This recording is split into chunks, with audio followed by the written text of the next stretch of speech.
네, 안녕하세요, 여러분. 저는 요소수 유통 데이터 분석 프로젝트 수업을 맡은 공채린이라고 합니다. 본격적인 주피터 노트북을 이용한 실습 수업에 들어가기에 앞서서 이번 시간에는 이제 본 수업에서 어떤 내용들을 공부할지, 그리고 저희가 다루게 되는 데이터가 어떤 데이터고 왜 이런 프로젝트를 진행하는 것이 의미가 있는지 그런 것들에 대해서 간단하게 한번 이야기를 나눠보는 시간을 갖도록 하겠습니다. 네, 먼저 본 수업의 추천 대상, 그러니까 수강 대상에 대해서 간단하게 말씀을 드리면요. 첫 번째로는 실습을 통해서 데이터 분석 과정을 배워보고 싶으신 분들이 해당되시겠습니다. 그래서 저희는 이번 코스에서 데이터 전처리, 분석, 시각화 이런 크게 봤을 때 데이터 분석의 여러 가지 요소들을 다 하나하나 스텝별로 다뤄볼 거고, 그러면서 데이터 분석 과정을 스스로 어느 정도 체화하실 수 있을 거라고 생각이 됩니다. 두 번째로는 데이터 분석을 위한 파이썬 기본기를 다지고 싶으신 분들에게 이 강의를 추천드릴 수 있을 것 같아요. 저희 수업에서는 별도의 실습 환경 구축 없이도 자체적으로 파이썬 코드를 작성하고 실행해보고, 그리고 데이터 분석을 위한 핵심적인 라이브러리의 사용법들을 익혀볼 예정입니다. 그리고 마지막으로는 시의성 있는 현실 주제에 대한 프로젝트 경험을 쌓고 싶으신 분들에게도 추천드립니다. 저희가 이번 프로젝트에서 다룰 데이터 분석 대상은 굉장히 교과서에나 나올 법한 구태의연하거나 좀 토이 데이터스러운 것들이 아니라 실제로 올해 작년에 우리 사회에 큰 영향을 끼쳤던 주제에 대한 실제 데이터를 가지고 수업을 진행하게 되니까요. 이런 부분에서도 좋은 경험이 되실 수 있을 거라고 생각이 됩니다. 그러면은 이제 수강 목표를 한번 살펴볼까요? 첫 번째로는 데이터 분석 프로젝트에 대한 실전 지식을 획득한다라는 것이 되겠습니다. 그래서 앞서서 말씀드린 바와 상당히 유사하게 실제 데이터에 대한 전처리, 분석, 시각화 이런 과정들을 진행해 봄으로써 지금까지 이론으로 공부한 내용들을 직접 경험해보는 시간을 가지려고 합니다. 그리고 두 번째로는 데이터 분석을 위한 파이썬 활용법을 익히게 될 거고요. 그 과정에서 판다스라던가 시본이라던가 이런 식으로 실제로 데이터 분석을 하시게 되면은 반드시 다루시게 될 그런 라이브러리들을 적극적으로 활용해 볼 계획입니다. 그리고 마지막으로는 현실 문제에 대한 프로젝트 경험을 쌓는다라고 되어 있습니다. 그래서 토익 문제가 아니라 실제 대한민국에서 큰 이슈가 되었던 문제에 대해 프로젝트를 진행하고 인사이트를 추출해보는 과정을 같이 한번 해보도록 하겠습니다. 네, 다음은 이제 이번 수업의 목차가 되겠는데요. 오늘 지금 첫 번째 시간에는 분석 대상에 대한 소개를 진행을 할 거예요. 우리 데이터 분석 프로젝트의 주제가 뭐고 이것을 왜 분석하게 되는지 그런 이야기를 조금 나누게 될 거고요. 그리고 다음 시간부터 순차적으로 데이터 불러오기, 데이터 전처리, 데이터 분석, 그리고 데이터 시각화까지 이 네 가지 단계를 직접 실습 환경에서 진행하려고 합니다. 네, 그러면은 바로 첫 번째 수업 분석 대상 소개 시작하도록 하겠습니다. 이번 프로젝트는 요소수 유통 데이터 분석 프로젝트인데요. 요소수에 대해서 먼저 간단하게 소개를 드리면 2021년 요소수 대란이라는 말이 뉴스나 신문에서 정말 많이 나왔어요. 그래서 이러면서 언론의 조명을 많이 받고 또 이것이 굉장히 우리의 실생활의 문제로까지 다가오게 되었죠. 그래서 이 요소수에 대해서 저희는 전국 200여 개의 주유소를 대상으로 요소수의 가격, 재고량 분포 등을 체계적으로 한번 분석을 해보려고 합니다. 그러기에 앞서서 우선 요소수가 대체 뭐고 왜 이것이 2021년에 그렇게 우리나라에서 전 사회적으로 이슈가 되었을까? 그것에 대해서 먼저 간단하게 살펴보도록 하겠습니다. 네, 우선 요소수란 무엇일까요? 요소수는 요소의 수용액입니다. 다소 말장난 같을 수 있겠지만 요소의 수용액을 우리가 요소수라고 부르고요. 영어로는 유레아 혹은 DEF라고 부른다고 합니다.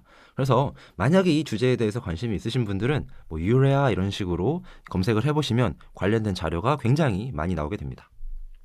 그래서 이것은 뭐냐? 정의를 먼저 말씀을 드리면 경유를 사용하는 디젤 내연기관의 배기가스 후처리 장치인 선택적 촉매 환원 장치 작동에 필요한 질소선화물 환원제라고 합니다. 네, 정의가 모르겠어요. 저의 경우에는 이걸 처음 읽었을 때 이게 대체 무슨 말일까? 이런 생각이 들었었거든요. 이것에 대해서 물론 저희가 뭐 화학적으로 뭐 과학적으로 이것을 깊이 다룰 계획은 없지만 좀 이해하기 쉽게 간단하게 말씀을 드리도록 하겠습니다. 그래서 말하자면 뭐냐면 이 요소수가 자동차의 구동 자체에 꼭 필요한 물질은 아닌데 경유를 사용하는 디젤 내연기관의 경우에는 그냥 이 요소수를 포함하는 어떤 모종의 이제 장치가 없이 그냥 구동을 하게 되면은 되게 환경에 해로운 대기 오염 물질인 질소 선화물을 배출하게 됩니다. 그래서 이런 환경 오염의 피해를 최소화하기 위해서 저희가 요소수를 사용한다라고 생각하시면 되겠고요. 그리고 이것에는 사실 법적인 근거가 있는 게 최근에 이제 탄소 중립 이런 말이 굉장히 많이 나오고 있잖아요. 그래서 가스 배출 규제로 인해서 이제 디젤 내연기관 차량 운용에 이제는 핵심적인 요소가 되었다. 이렇게 이해를 하시면 될 것 같습니다. 그래서 간단하게 요소수가 어떤 작용을 통해서 이 질소산화물을 이제 환경에 덜 해를 끼치는 방식으로 변화시키는지 한번 보도록 하겠습니다. 요소수는 우선 67.5% 정제수 그리고 32.5% 요소로 이루어져 있습니다. 이것은 이제 어떤 국제적인 규약에 따라서 표준화가 되어 있다고 하고요. 요소수는 어떤 작용을 하냐면 디젤 엔진에서 배출되는 질소 화합물, 이게 NOx라고 불리는 물질인데 이 질소 화합물을 질소, 이산화탄소, 물 이렇게 상대적으로 해롭지 않은 요소들로 이제 환원시켜서 배출하는 그런 역할을 수행하고 있다고 이해를 하시면 되겠습니다. 아래에 몇 가지 화학 반응식도 적어놨는데요. 이 부분은 그렇게까지 관련 있는 부분은 아니라서 이 정도로 넘어가도록 하겠습니다. 그러면은 요소수, 그 중에서도 요소는 어떻게 생산이 되는지 한번 알아보도록 하겠습니다. 요소는 이산화탄소와 암모니아로 구성이 된다고 하고요. 그 중에서도 암모니아는 수소와 질소가 핵심 성분입니다. 이 중에서 수소를 어떻게 생산하는지가 이 요소수 대란을 이해하는데 굉장히 핵심적인데요. 수소는 주로 석탄 혹은 천연가스 등을 통해서 이제 경제적으로 생산을 하게 돼요. 아무래도 이런 문제에 대해서는 경제성이 굉장히 중요하기 때문에 어떻게 하는 것이 가장 값싼 방식으로 생산할 수 있는가가 중요해지잖아요. 그 중에서도 석탄에 의한 생산이 가장 저렴해서 세계적으로 이 중국의 석탄에 이 수소 생산의 많은 부분을 의존하게 되었다고 합니다. 그런데 이 중국의 석탄 공급이 어느 순간부터 불안정해지기 시작한 거예요. 그 배경으로는 정말 많은 요소들을 꼽을 수 있지만 크게 4가지 정도 한번 추려보자면 첫 번째, 2022년 베이징 동계올림픽을 대비한 푸른 하늘 계획이 있습니다.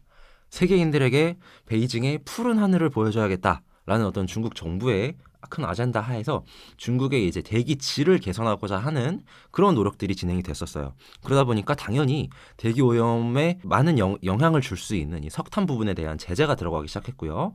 그리고 두 번째로 중국, 호주 간 이제 무역 분쟁이 일어나서 또 이것이 석탄 공급망에 영향을 주게 되었고, 세 번째로는 전 세계적으로 지금 논의가 이루어지고 있는 이 탄소 중립에 대해서 중국의 시진핑 주석도 2060년까지 우리도 탄소 중립을 지키겠다라는 약속을 했던 사실, 이런 것들도 영향을 주었고, 마지막으로는 이제 2021년 이 위드 코로나 시기, 즉 2020년에는 코로나가 막 처음 퍼지기 시작해서 산업, 생산, 소비 이런 것들이 전방위적으로 위축이 되는 시기였는데 2021년이 되면서 그에 대한 일종의 반작용으로 굉장히 전력 수요가 증가하는 그런 형태를 보이게 되었죠.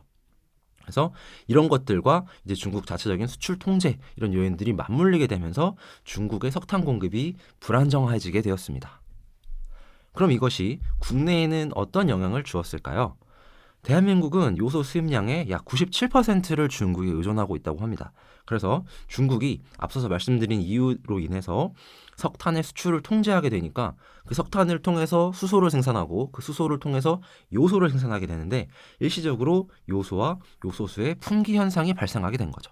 그래서 이것이 물론 가장 언론에서 많이 다뤄진 거는 이 디젤 차량용 요소수 부족 문제가 크게 조명을 받았지만 그 외에도 비료 생산용 그리고 산업용 이런 다양한 용도로 요소수가 활용이 되고 있었거든요. 그런 것들에 대한 이제 물류 대란이 발생하게 된 것입니다. 간단하게 이 요소수 대란에 대한 해결 방안을 한번 말씀을 드려보면은 엄청나게 원론적인 이야기예요. 첫 번째는 일단 요소의 수입을 지금 너무 많이 중국에게 의존하고 있으니까 요소를 확보할 수 있는 수입처를 다변화한다던가 아니면 이것을 이제 국내적으로 이제 내재화를 한다던가 하는 방법이 첫 번째로 있을 거고요. 그리고 두 번째는 SCR 탑재 차량의 개조라고 써놨는데요.